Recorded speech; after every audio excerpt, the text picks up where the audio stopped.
The siren of her alarm clock snatched Madison from another night filled with terror and agony.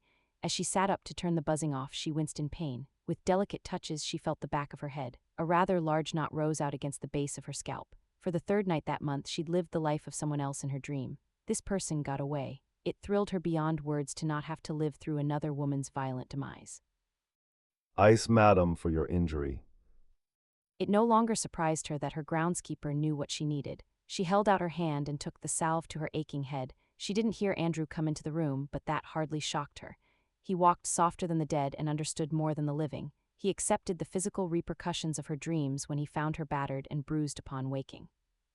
Andrew became the first person in her adult life to stay by her side without wanting to commit her to the nearest mental hospital. He arrived at her doorstep one day and, to her utmost fortune, never left. She hadn't a clue what he did in his spare time or whether he had a last name. He only spoke to her in an unnecessary subservient tone and took care of her like a guardian sent from the heavens. He struck again. She informed him. Shall I alert the authorities of where to find the body? She escaped. Perhaps she will lead the police to the perpetrator, and you'll enjoy a few nights' reprieve. Madison didn't respond because even on the rare occasions she slumbered without dreams, there would always be another to replace the last. If human nature created monsters, her dreamland would reflect the atrocities. Her parents had her tested by every specialist they found. No one had ever figured out why her dreams manifested into physical violence. Most concluded Madison projected the injuries to herself while she slept. He'll go after her again. Her will to survive excited him beyond words. Madison said, Do you think she'll visit the hospital? Yes, I believe she will. This one was strong, stronger than I've seen in a very long time. I'd check the emergency rooms. As you wish, madam.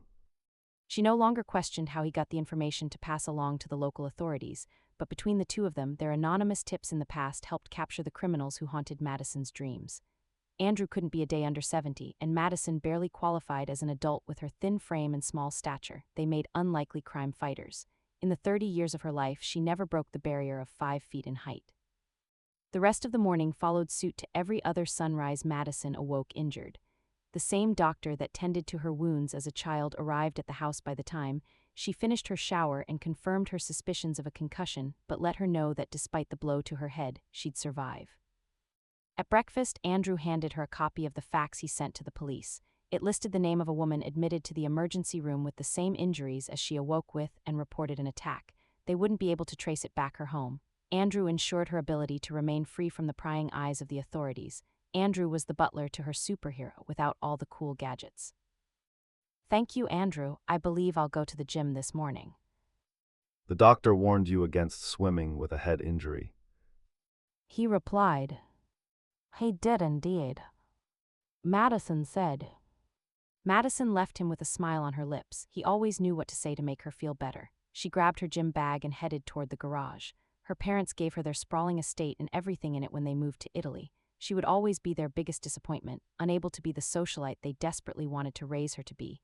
They loved her in their own way and left her alone with more money in the bank than she could spend in 3 lifetimes.